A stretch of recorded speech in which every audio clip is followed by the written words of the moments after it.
就唔好轉彎抹角啊，唔好嘥時間啦，講個巧妙話晒俾你聽，點解嚟香港發展？其實我真係喺加拿大土生土長，我真係一個鬼妹嚟嘅係。我24歲喺加拿大讀完大學之後咧，就嚟香港想發展。點解？因為我側跟啲 friend 都回流翻嚟香港，因為佢哋有爸爸媽媽有生意啦，又或者係想嚟香港做，好多都做金融同埋投資。跟住話咩？你過唔過嚟香港？我話做咩啊？揾錢，就係咁嘅啫。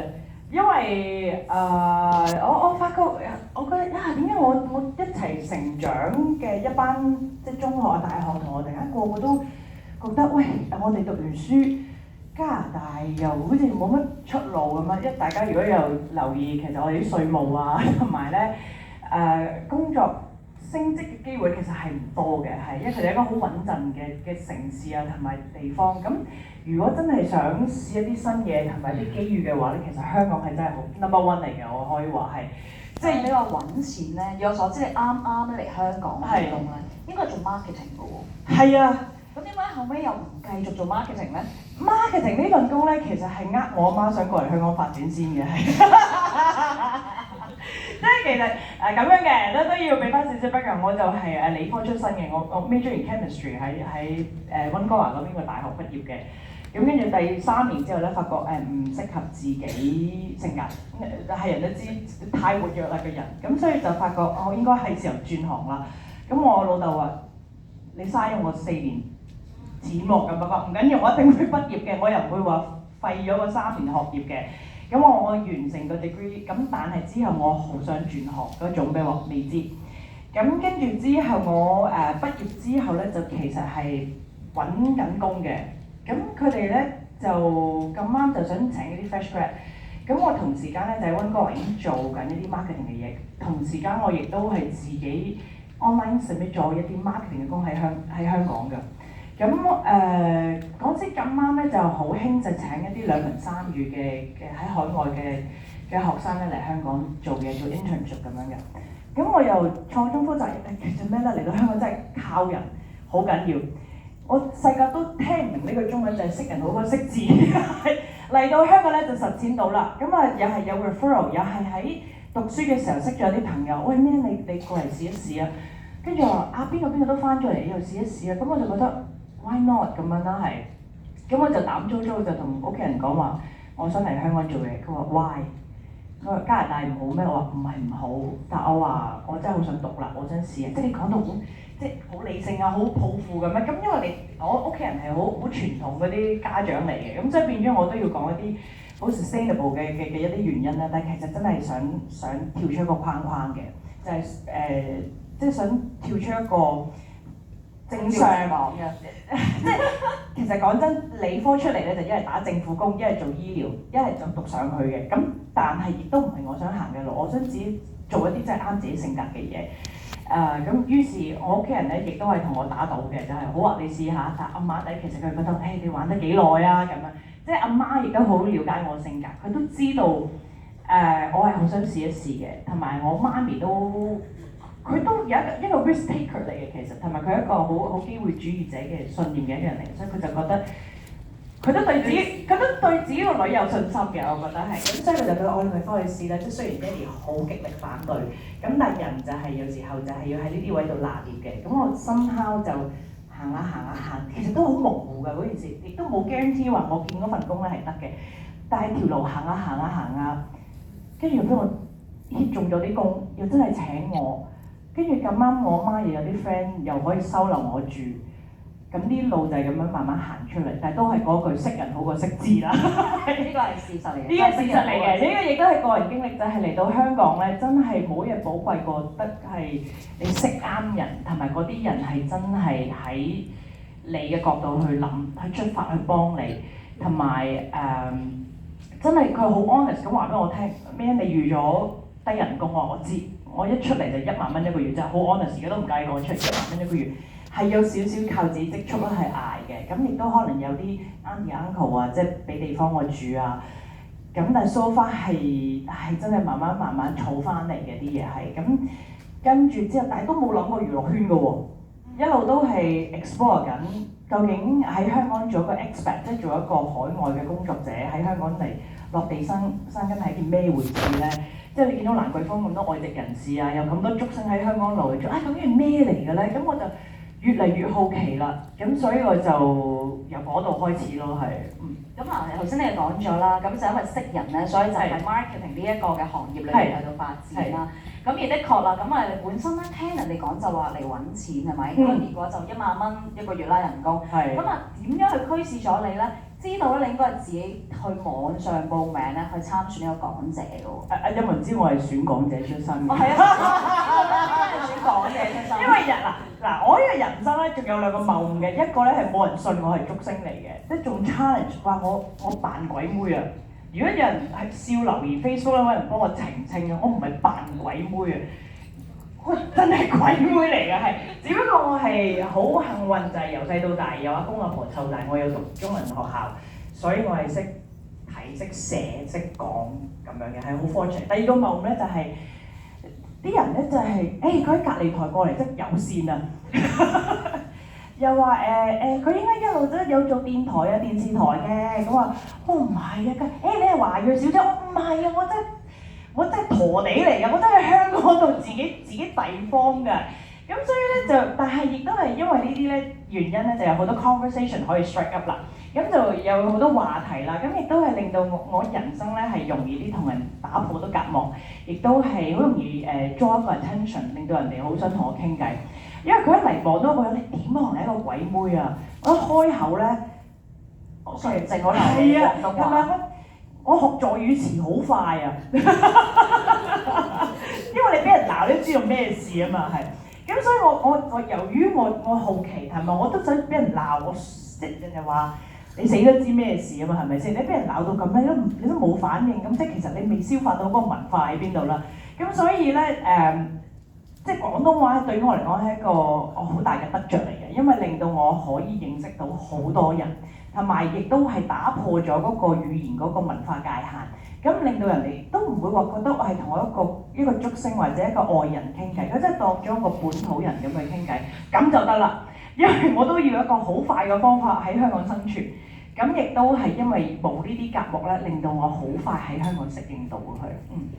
嗱，咁你好快喺香港適應到啦，咁啊亦都正如頭先所講，咁你相信你應該咧都喺個娛樂圈裏面咧都好快可以適應到。係。咁你選完港姐啦，係咪啦？首先都問一問大家頭先。係咪仲好想知道點解要選港姐啊？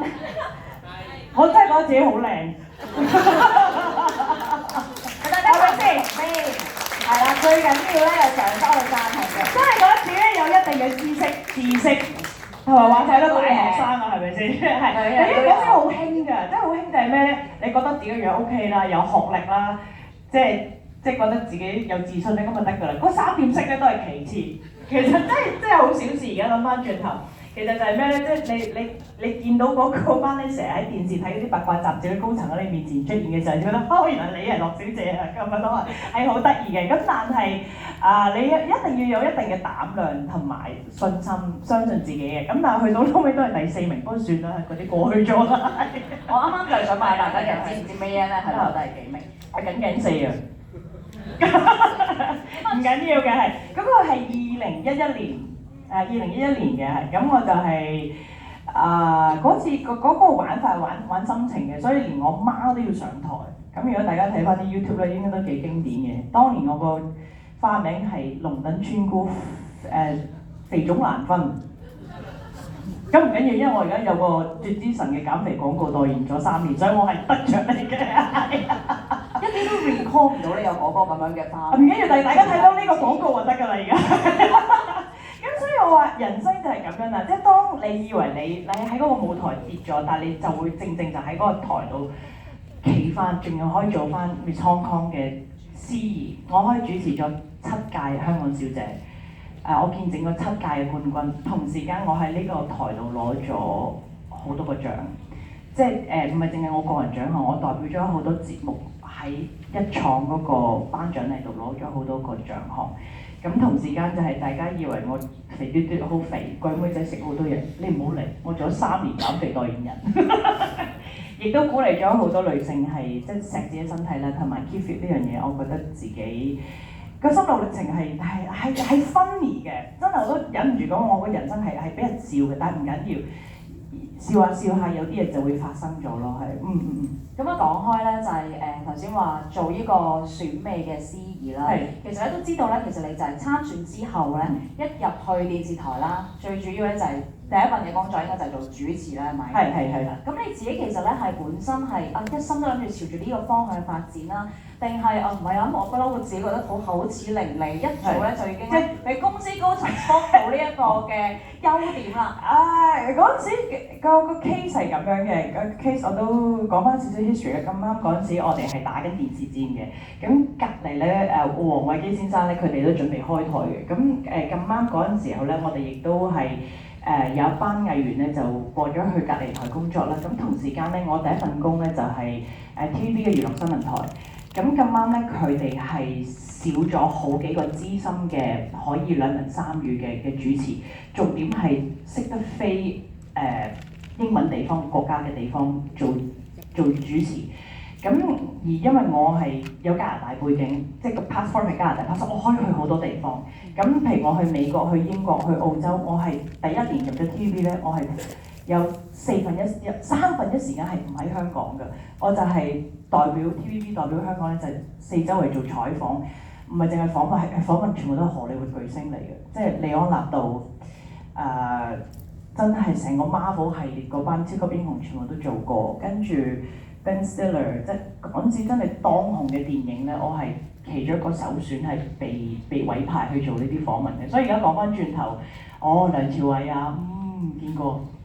發哥啊，見過咁樣咯，係，咁亦都係因為有呢個經歷，令到我哋好珍惜呢班人點解可以代表香港而係可以去到國際舞台，就係因為你見到我哋咁樣傾偈嘅時候咧，你好 charm 啊，咁但同埋你會明點解佢紅啊，因為佢無論喺鏡頭銀幕前，甚至私底下咧，你有好多嘢可以吸收，咁就唔係淨係話佢紅唔紅啦，佢根本就係一個人。版俾你睇，咁你就好 appreciate 香港人真係有種質，而我好欣賞，同埋我好想去學到你哋，即係大家有嗰種快靚正啊，即係嗰種爽直啊，同埋嗰種即係嗰轉數真係快到不得了。而我哋去到外國咧，我都俾人鬧你咩？你會太急啊做人。Sorry， 我住咗香港10幾年啦。我每次翻到加拿大過關咧，都俾我媽鬧，你急去邊啫？你咪又要 call 車？我話：喂，真係好慢啊！你哋你完全適應咗喺香港。係啊，跟住我媽成日話：你去邊啊？你趕去邊啫？咁係啊嘛，你做咩啫？明明嗰度可以停到車嘅，硬係要我行嗰邊先上啫。香港真係太方便，咁我哋有少少 spoil 嘅，咁但係同時間我好適應咗香港嘅生活，咁。就變咗我而家翻加拿大咧係一個壓力嚟嘅，因為我 push 得我屋企人好緊啊。你 push 得好緊，只要你自己要好大力去 adjust 你自己。要，咁但係個問題係而家我就喺英文嚟講咧係 the best of two worlds，咁就係我可以喺兩地嘅文化就可以攞到最精嘅嘢，咁就變咗我個人生再豐富咗嘅。係。正就係因為你嘅 language 啦，本身係 background，係。咁就可以咧就好多機會咧就去到即係訪問好多嘅荷里活巨星啦。咁亦都因為係呢個娛樂台啦，咁咧就去到幫你已經有一個打好一個好嘅基礎。因為大家有冇留意其實我哋做娛樂新聞台咧，我哋冇稿㗎，我哋自己寫㗎。咁你諗下一個竹升妹要寫一份稿，而我個編審同導演睇得明我啲字咧，哇！簡直係神蹟嚟嘅，係咁所以變咗大家就點解 Mandy 咧做 live 唔驚啊？我因為我哋一個禮拜7日都係做緊同一樣嘢嘅時候咧，我哋練咗個膽出嚟嘅係，咁就變咗總之我哋一揸住支咪咧個口就唔停啦，所以咧我見到 Aaron 好想我係時候要停一停啦，係因為我哋慣咗開 live 咧，同埋尤其是我哋喺啲紅地氈嗰啲康城啊、台灣電影節啊、北京電影節嗰啲咧，你邊有得停嘅啫？因為你一路 online 緊嘅時候咧，你就唔可以有 dead air， 咁就變咗我哋一揸咗個咪咧就唔要停嘅。咁但係我相信大家即係可能喺咩啦工作咧，都可能自然咧都會有呢樣嘢，就係因為你不停咁去我希望可以傾啱一啲 topic 係你個 client 啱聽嘅係。咁我而家咧都係試緊一樣嘢，睇大家中意聽啲咩嘅係。咁就係呢個係一個 skill， 大家可以去學下嘅。咁可能有啲 I 人咧都未必習慣，但係其實咧我其實係一個好 I 嘅 E 人嚟嘅係。係咪好矛盾？個人生已經夠矛盾啦，連 MBTI 都可以好矛盾嘅，係啊。點樣為 I 咧？即係你以為我好外向啦，但我班外向嘅 friend 裏邊咧，我係最宅嗰個嚟㗎，係。就係咩咧？我好需要 me time 嗰啲人嚟嘅，但係大家睇唔到嘅就係我真係唔出街嘅可以。嗱，信啦係 ，OK， 係啦，即係就變咗你係喺自己嘅工作裏邊咧，其實你不停咁係去 explore 緊自己嘅性格，咁但係咧亦都冇話你嗰時期嗰個 judgment 咧係永遠嘅，我都係隨住唔同嘅年齡啦、唔同嘅經歷咧，係不停咁係去發掘，即係我唔會初話自己，因為都覺得自己係一個好外向、一個 E 人嚟嘅。但係而家咧，你了解多咗同埋睇多個資訊，原來我係 E 人裏邊最 I 嘅人，哇！咁你就知道哦，好莫名我性格點解係咁樣啦，係。咁所以係成個人生咧係有好多矛盾啦、好多掙扎啦，但係從中你會係好精彩。咁可能你會覺得啊，娛樂圈梗係啦，你哋多姿多彩，但係其實大家可以諗啦，其實每個人都係獨一無二嘅，係。即係我有時候都好羨慕有個老公照顧嘅。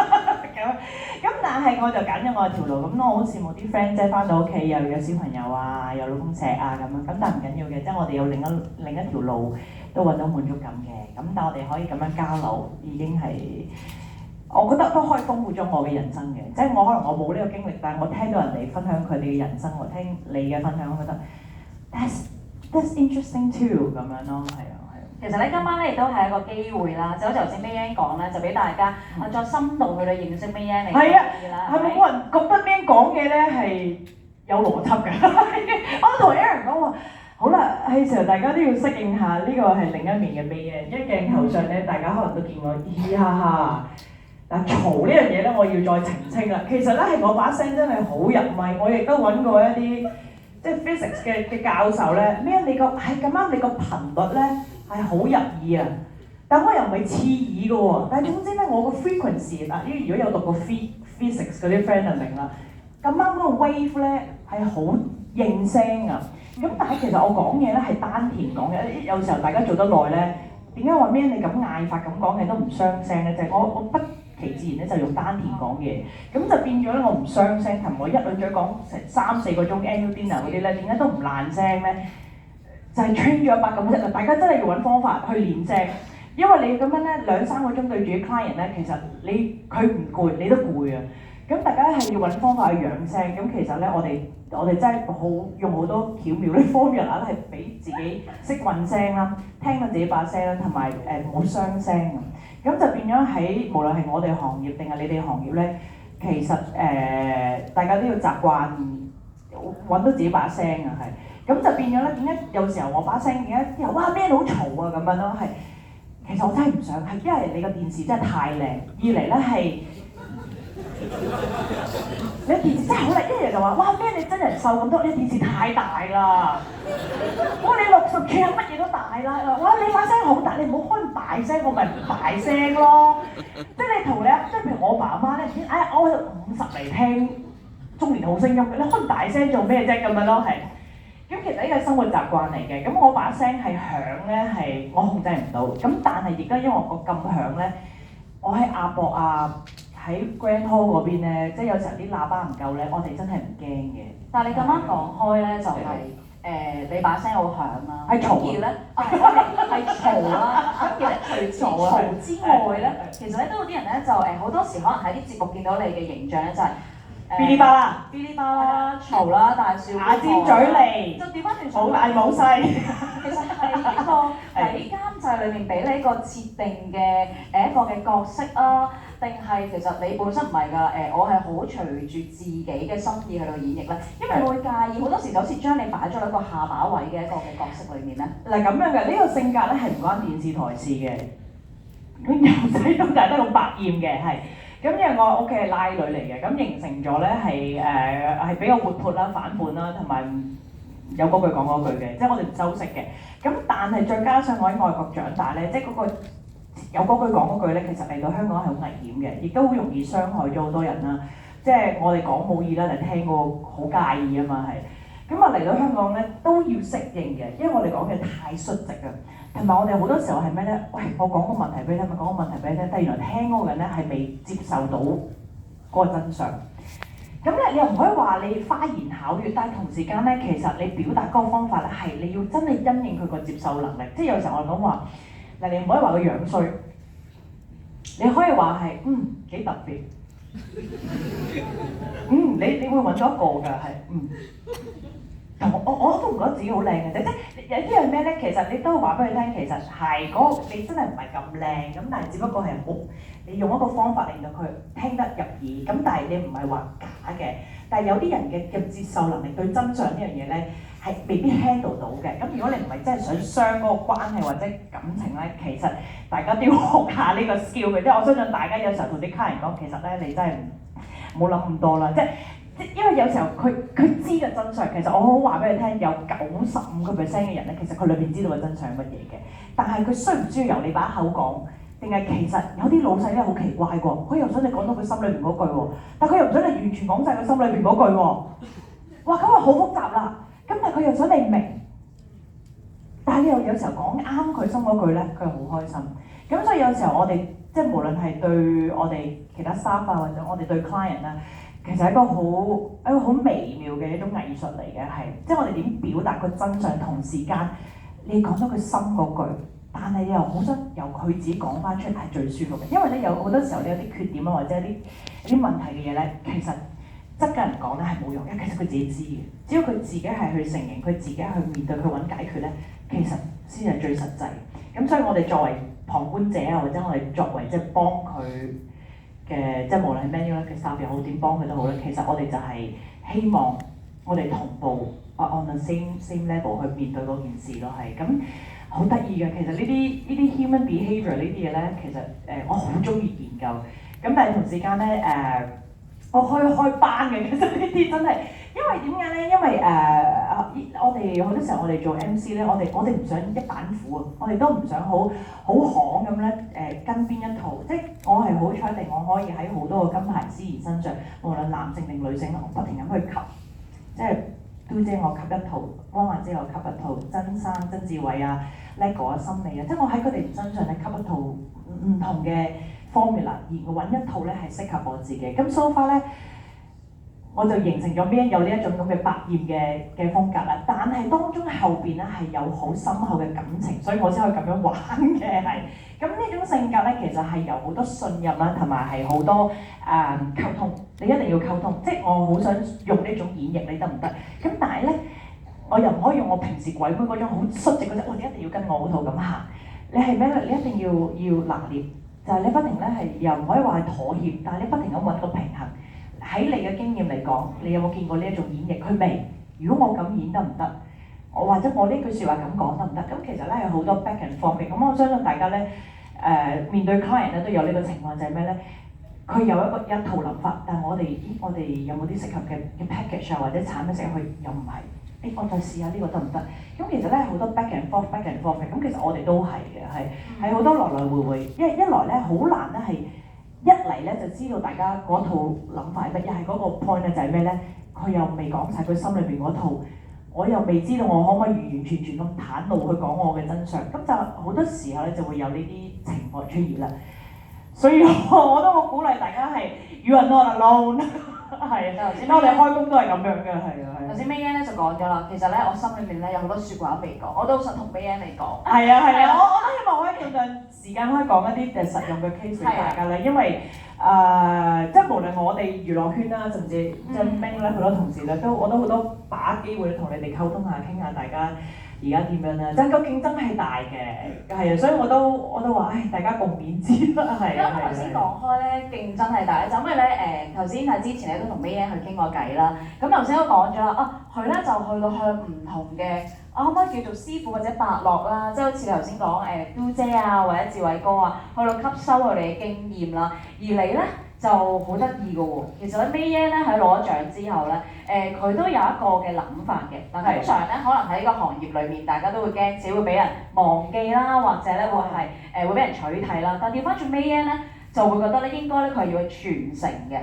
係呢個都係 Mayan 嘅主題，我知道係傳承計劃係啦。會有呢個諗法要傳承咧？因為好現實，就係我哋好驚斷層，亦都係發生緊啦，係即係大家仲睇慣咗一啲好熟悉嘅面孔啦，咁突然之間有啲新面孔出現嘅時候，突然間佢擔正咧，我哋發覺咦，原來觀眾真係睇慣咗某啲口味嘅演員或者某啲嘅劇本咁樣，咁但係我哋好驚就係呢個套餐呢個 formula 係好容易有收視有口碑，但係如果佢食慣咗咧，佢總會有一日厭，所以我哋係不停咁試新嘢，但係奈何我哋都知道某啲嘢係 risk taker，我哋都預咗會有風險嘅，即係譬如呢個 project 好似使咗好多錢，但係唔得，或者個 return 咧冇我哋想象中咁大嘅回報。咁但係我哋好驚就係雖然我哋知道會失敗，但我哋唔想有斷層呢樣嘢。正如我哋有好多唔同嘅行業，即係我哋好想 recruitment 嘅。你見到我哋又搞香港小姐，而家你睇廣告好笑㗎，香港小姐 recruitment 升受18至34歲嘅人，中年好聲音4，35歲以上嘅人士，我哋包攬晒嘅。其實係咩咧？即係唔單止 manual 咧，我哋都 keep 住不停咁 recruit 緊新血，就係咩咧？我哋好希望得益嘅一定係家庭觀眾。即係你見到我哋哇有中年好聲音，又香港小姐，係啊，但係人就係咁樣，就係希望有新鮮感，有啲新血。咁亦都因為有新血咧，咁亦都係刺激到我哋呢啲唔好咁 complacent， 就係唔好有嗰個安逸嘅感覺嘅。咁你話咁會唔會驚俾人取締？喂，最好添，因為即係證明咧，我哋有一套 work， 以至到咧後邊啲後輩咧上得快，上得穩。其實上得快咧好容易，即係大家啲喂要捧一個人幾易，但係佢要上得穩，仲要企得穩咧係最難。即係成日話起家業但係守業難，其實娛樂圈都係你要捧一個新人，你突然間做一個大 show 捧佢，彈揮字就跑咗出嚟啦。咁跟住之後，但係今年又有個劉洋咁樣跳法，咁樣唱法，可以全場掌聲。咁你話輝子驚唔驚咧？或者係我哋一樣？即係突然之間有啲新血佢突然間可以擔正喎。但係我哋作為喺呢一行耐咗咧，其實我哋更加想見到呢啲現象，因為我哋嘅心態就係得益嘅一定係觀眾，因為佢有選擇。咁只要咧人有選擇咧，咁就競爭啦。咁亦都係逼到我哋好想再去擴闊我哋個版圖啊！咁令到咧我哋唔好淨係好安逸咁樣淨係識得做主持啦。我哋而家要拍 YouTube 啦，要拍小紅書啦，要整剪片啦。可以問下首先，我哋係啦，識唔識得呢個剪片啦、拍 YouTube 啊？係啊，我哋點會拍 YouTube 啊？執相就已經好基本㗎啦，我想話係嘅，就係咩咧？就係大家以為我哋做主持啊咁樣，但係其實我哋已經係不停咁知道個 competition 好大。咁但係咧，唔係因為後邊啲人要上，而係個社會要我哋要咁樣進步。咁係咩咧？我哋唔係話驚輸，係我哋唔想少咗一啲橋梁，有啲話題同人傾偈啊，係就係咩咧？我未必係嗰樣嘢最精，即係我未必係玩小紅書好叻，我未必係剪片最叻，但我要知道嗰個文化同埋嗰個影響力。我而家玩趣好叻㗎，大家有冇玩 Threads 啊？我揾到 Threads 嘅流量密碼啊！就係咩咧？打啲咧你唔識嘅嘢咧，就有流量密碼㗎啦。係咩咧？鬧交。我同吳若希嗰單新聞咧玩咗3個禮拜都仲未完啊！係啦，呢單陣呢個禮拜會澄清㗎啦，放心係。咁就係咩咧？就係我哋成日咧就話慣性就係以為娛樂圈咧就係講負面嘅，大家都係好驚啦。但係原來咧，當你將呢樣嘢擺咗喺 Threads 而家新嘅社交平台之後咧，佢個新嘅玩法、個運算同嘅 AI 咧演變到咧。啲記者問我咩嚟㗎咩？我話我都唔知，但係好似有啲嘢發生緊。跟住咧就玩咗3個禮拜娛樂新聞啦。咁所以而家個 trend 就係咩咧？我未必好叻，但係我知道佢有啲嘢發生緊。跟住變咗咧，我哋同其他可能新認識嘅朋友啦，佢有玩開，咁我可以交流一啲嘢。咁就變咗咩咧？個 conversation 同埋個資訊咧，大家又豐富咗啦。咁其實咧，而家我哋最驚咩咧？即係雖然話我哋一上網就 check 到，但係咧其實咧我哋人有選擇，我哋容易懶惰。咁嗰個資訊我睇完之後，我究竟係有啲咩吸收咗咧，定我睇完就算咧？咁而家咧係我已經有個慣性，就我睇完啲嘢咧，我睇到啲嘢係，咦點解呢條片咁高流量嘅？點解呢套戲好睇？點解呢套戲咁垃圾嘅？佢垃圾我都要知點解啊！就係咩咧？佢失敗都要知點解，就係你個求知欲就係咁強大。咁呢個就冇得逼嘅，呢個真係睇你自己個人嘅興趣，同埋你中意睇啲乜嘢咧？個運算個 AI 而家話俾你聽，你中意睇啲乜嘅？你一 scroll 落嚟咧，佢仲要彈呢啲你好中意睇嗰啲嘢又係。所以我成日話我啲 friend 呢期睇啲咩咧？我開佢個趣啦，就女仔，model，買新波鞋。咁就係咩咧？而家個 AI 就係咁方便，但係同時間我哋識唔識得運用嗰個資訊同埋嗰啲 data 咧？哇！你哋真係要知道我哋啲數據係幾咁值錢啊！而家係就係我哋每日 look 緊嘅嘢，同埋我俾緊啲咩數據咧？其實大家一路玩嘅時候咧，其實你可以再抽個身出嚟去分析呢啲資訊。點解呢條片咁高流量？點解呢條片咁 hit 咧？你就睇下，係咪個剪接咧？定係佢講咗啲説話係中咗個流量咧？咁就會變咗我哋個求知欲咧再強大咗，係好貪心嘅。其實大家睇條片睇到韓劇即係真係咁辛苦啊咁樣啦。咁但係你欣賞一樣嘢嘅時候，同時你要欣賞點解佢成功同埋失敗。咁而都係正因為你由去到吸收，即係去到 learn from 啦，呢啲 social media 啦。咁因為咧，其實大家知唔知道 May Yan 咧都有個節目咧，就係叫做 May Yan 小喇叭啦，係咪？好似粗口啊，係啊。咁點解會咁入面嘅內容 content 啦，會唔會咧都係就係我哋透過你可能喺日常生活裏面嘅 observation，咁然之後就會去到諗到呢個節目咧？小喇叭咧其實係因為呢個節目咧喺舊年12月啦喺新加坡攞咗個亞洲最佳主持獎嘅，咁亦都係好開心可以代表香港，係真係代表香港冚贏咗印度、馬來西亞、新加坡、台灣其他好勁嘅前輩嘅主持嚟嘅。咁我係第一個香港女主持攞呢個獎嘅，係。咁呢個節目嘅原意係曾志偉就好清楚知道咧，無論喺內地或者台灣咧，凡係有女主持做過呢啲清談節目咧，係好成功嘅。咁佢好想我攞完TVB 嘅最佳女主持嘅獎之後，好想搏一搏。咁佢係呢個心態係希望我可以做到，但係佢冇驚呢啲咩嘢，但係佢好知道我一個好八卦嘅心態。大家知道我咁樣玩 friends 同埋個求知欲咁強咧，其實佢唔好講到，佢冇讚我求知欲強嘅，佢純粹話我個人八卦啫。咁咧我係咩咧？我乜都睇，乜都研究，同埋乜都傾。咁所以佢就知道咧，我私底下咧睇好多嘢，同埋八卦成日認識人。咁我係好中意同人 make 朋友嘅，係咁有意無意咧，我好容易結交朋友嘅，係。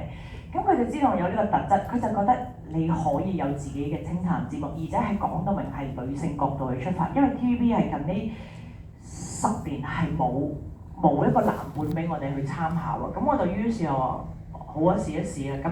咁但係我話我想玩12個題材，咩題材？你唔好理，我覺得 hit 嘅嘢。咁於是咧，我哋諗到胸大嘅煩惱啦，一奇怪嘅職業啦，我哋係邀請咗一個 AV 女優第一次喺 TVB 出現啊，跟住我哋邀請咗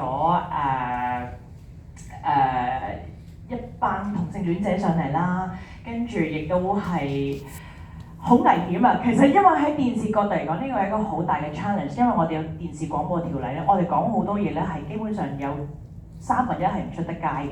因為始終係一個合家歡時段嘅節目啦，咁但係我哋都作出嘗試，就好希望有呢個節目咧，唔單止咧係即係俾個機會我啦，但係同時間我同團隊嘅心願咧就係希望咧呢個節目咧有橋梁，即係我哋成日話好驚斷層，唔單止係我哋呢個行業啦，我直頭係擔心到咧食飯咧，我爸爸媽媽同我啲朋友咧冇話題㗎。咁就點解會有12個話題咧？就希望咧大家食飯啊、睇電視嘅時候咧，係 trigger 到大家嘅興趣。你可能未必對嗰樣嘢有認識，但係我希望大家可以，呢個人邊個嚟㗎？佢講翻當年邊個咯，同埋有一集咧係最高流量就係講直播帶貨，直頭我哋係請到小寶啦、梁敬輝啦，同埋另一個 KOL 好出名就係 Yoko 真，咁就去講而家大家仲覺得好揾錢嘅直播帶貨係咪真係咁揾錢咧？咁佢哋好 honest 咁講一啲話題，咁而家就係、大家可能未必係接觸到直播帶貨，但係聽聞有啲嘢，咁就希望咧喺食飯嘅時候咧，大家有啲嘢傾下。咁但係未必係好深度喎，但係起碼咧可以 trigger 一個 conversation。而家最驚係咩咧？就係、兩代人咧冇話題，好驚有呢樣嘢，即係食飯冇嘢講啊！咁就話唔係話淨係開住個電視有聲啊，係希望大家真係有交談，有了解到兩代人嘅諗法。即係未必話一定係邊一代啱喎，但係純粹係不如傾下啊，或者係聽下電視台嘅諗法。因為我哋係去到後尾咧，每一集咧其實係冇對錯、冇 judgment， 亦都冇批判、冇任何嘢，係 open end 嘅。所以我去到後尾，同埋去到後尾即係我覺得而家都冇人留意。其實每一集嘅總結咧，其實係一個 reflection 嚟嘅，就係、大家聽完之後，究竟其實對於我哋生活啊，或者係社會一啲嘅諗法，有冇一啲 trigger 到一啲嘅諗法咧？咁樣就有社會責任嘅，但係覺得件事好似好大抱負但係唔緊要啫，我哋作出一個嘗試，咁亦都對於我嚟講係一個好大嘅挑戰，因為你直情係用我個名去開個節目咧，其實有90%係預咗失敗嘅，係因為冇人知係咩嚟，係我哋太耐冇一個女性嘅清談節目，咁所以一個抱住一個乜都輸得起 nothing to lose 嘅呢個心態咧，亦都作出一個新嘅嘗試。咁呢個都帶俾觀眾有好多新鮮。係啊，同埋俾人睇到 Man 嘅另一面啊！因為好少可大家係見到我好認真地問一啲古靈精怪嘅嘢，咁亦都係希望觀眾有得着。咁正如希望我今日都講啲古靈精怪嘅，但係同時間亦都我希望大家實用啊，聽啲嘢係啊。其實咧今日咧May Yan 講咗好多，好似佢一開始就講話，希望大家可以喺今日裏面認識多啲佢，同一般咧喺平時節目見到佢有唔同啦。咁而透過佢今日喺即係話俾大家知，佢由加拿大嚟到香港裏面嘅轉變，其實呢度聽咧，咁樣都聽得到咧。其實 May Yan 咧好似佢媽咪咁樣係一個risk taker 啦。其實你會見到佢可能當其時會有啲嘅諗法，然之後咧由佢嚟到香港marketing 轉做之後咧就參選港姐啦，然之後一路咧就主持，中間有個拍劇啦，然之後自己個人節目啦，咁所以咧其實可能在座你有啲朋友仔咧，而家內心咧都有少少猶豫，但係其實都可以好似 May Yan 咁樣咧，去到踏出第一步啦。雖然你哋內心覺得係個 risk， 但係其實可能都好似 May Yan 咁成功啦，係咪？我仲努力緊，係同埋咧係我因為我而家38啦，我都唔承認，我都唔否認自己個年齡，我都上維基都 check 到35歲其實都係個關卡位嚟嘅，因為其實究竟我仲升唔升職咧，定係我轉行啦？而我而家 feel 到，因為而家嗰個市道咁樣咧，其實我有大部分嘅朋友係想轉行嘅，同埋覺得我而家個工作真係滿足唔到我，同埋究竟係咪開唔開心？而我傾偈嘅時候發覺我好好彩，因為我 enjoy 呢份工咧，我塊面係話到俾我身邊嘅人聽，甚至觀眾都知道我 enjoy 呢份工。因為我當咗佢我份工，我當咗係一種生命影響生命嘅一個橋梁啊，就係我唔係淨係覺得我做完呢個 show， 我講完呢個 talk 就算啦，我好希望我用盡台上面嘅時間係坦蕩蕩咁去講我嘅心路歷程，因為我覺得呢啲時間實在太寶貴啦，同埋人與人之間嘅溝通已經少啦。同埋我可以見到眼神咧，見到啲真人咧已經好寶貴啦呢樣嘢，咁所以我就覺得35歲對我同我啲朋友嚟講都係一個好，又唔可以話係樽頸。突然之間我哋係會反省，好啦，我生完仔，我想出翻嚟做嘢，又係一個考慮女性。男士去到35歲，好似冇乜升職機會，但我仲係咪呢份工繼續留咧？定係我跳咗個框框，我自己做老細，我自己話翻事，我自己開條新嘅路，或者係我唔可能我喺 Manulife 呢度都係 part time 啦，試下啦，定我全心全意做好一樣嘢，因為我初初都係咁樣嘅。究竟主持揾唔揾到錢咧？冇人話俾我聽，但我全心全意投入去嘅時候咧，我都唔知原來做主持可以揾到錢嘅。而家就真係證實到啦，係冇人話到俾你聽，亦都因為冇我呢種性格嘅女仔咧，係做到金牌司儀，10個9個都話我呢種性格咧係企唔到大台，因為冇啊。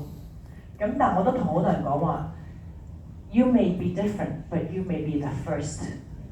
咁亦都係喺我呢15年發生咗嘅，係我好奇怪，我好唔同，但係只不過可能喺我家族喺呢個平台，我可能只不過係第一個。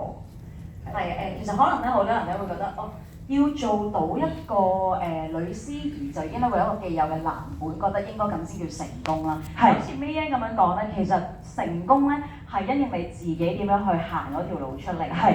亦都好似咧，我哋今日應該我哋有2位嘅分享嘉賓 Winfrey 啦同埋阿健啦。好勁啊！佢兩個。係啊，佢應該話要嚟同你哋互相認識啊。好勁啊！阿健係空少嚟嘅，我覺得咁靚仔一定係有着數嘅，係。咁但係我睇佢 background 好叻，跟住對 Winfrey， 哇，嗰個 career change 係好 drastic 嘅，其實對於大家嚟講，即係我都覺得唔容易嘅，即係轉行，尤其是有啲大家都覺得做住先啦，我都做住先啦，因為個市場變得太快。如果我哋再唔行快少少，或者我哋唔做好 preparation 咧。係，我都唔想大家 miss 咗一啲重要嘅契機，我只可以話。May 都幫我哋講埋，佢 call for action 知唔知？係啊係啊。好啦，所以我舉手啊。唔係，因為點解咧？因為我都見到好多 Manulife 成功嘅例子嘅，即係我都做過好多 MLT、Annual Dinner 啦，嗰啲 COT 同 COT 排出嚟嗰個列隊咧，哇！真係好 inspiring。你即係做過幾次亞博嗰個 show 咧，即係覺得哇！真係好有成功感同埋滿足感。即係雖然我好羨慕，但我都覺得哇，其實當佢擁有自己嘅舞台，佢會發光發亮，而側跟人亦都有好大嘅 support system。咁 Manulife 我都睇到你哋嘅 support system 係好 fulfilling 嘅，其實係。咁所以我覺得大家都好有信心嘅，係。喺我就 hard sell 真係。但係一個有 supportive 嘅 system 其實係好緊要嘅，係。你把口講梗係唔係 hard sell 啦，就唔應該再由我把口講。係啦。因為咧，頭先大家都聽到，頭先 May 都有講啦，佢係其實基本上可以話老朋友啦，成日嚟我哋公司度做一個司儀啦，所以就好熟悉。其實我哋公司啲嘅 top producers 添啦。咁而嗱，相信咧頭先咧第一個時段咧聽過 Winfrey 同埋健嘅分享咧，就更加知道其實喺公司裏面啦，我哋有好強大嘅一個嘅 support 啦，支援去到俾大家啦。咁所以咧，其實如果我哋嘅朋友仔啦，仲有一啲嘅疑問或者啲疑惑嘅話咧，唔需要擔心，可以喺呢一陣間咧，我哋完咗呢個活動之後啦，同咧帶你嚟嘅朋友仔咧就再了解多啲啦，好唔好？係啦，咁我哋不如今日再以一個熱烈嘅掌聲啦，多謝。我仲有一個少少嘅巧妙啊，因為而家咧好 concern 咧，就係大家咧真係要愛惜自己多啲嘅，係即係大家成日話我係最 E 嘅 I 人咧，其實個定義係咩？我內耗得好緊要，即係大家可能唔察覺嘅，就係好多時候咧，我哋要應付呢個人嘅情緒啦，呢個人嘅 schedule 啦，我要照顧呢樣嘢，我屋企又要呢樣嘢咧，其實我都好容易忽略咗自己嘅，就係個 inner voice 係俾翻自己嘅。咁我聽過啲好勁嘅心理學家咧，真係話你要俾一個留白，個留白係咩意思咧？個留白俾翻自己。你唔知係乜嘢，但係總之每個人咧揾翻自己嘅方法有唔同嘅。我係睇翻周星馳嗰個揾翻自己嘅，係好無聊啊！係。咁有啲人咧係我打陣機，我揾翻自己。可能我突然之間咧去做個瑜伽，我揾翻自己。大家真係要愛惜自己多啲，尤其是女性啊，係啊，即係我都知道有好多咧，即係出翻嚟做嘢啊，或者係轉行咧，好多時候咧係忽略咗自己個內心世界同埋嘅情緒。It's okay to be emotional。我想話你有情緒係你應該有情緒嘅。咁但係點樣揾翻自己咧？我諗大家都可以研究下嘅。咁呢個個人分享嚟，因為我都 feel 到大家而家個情緒都抒發唔到。依家以我哋作為主持咧都 feel 到嘅係。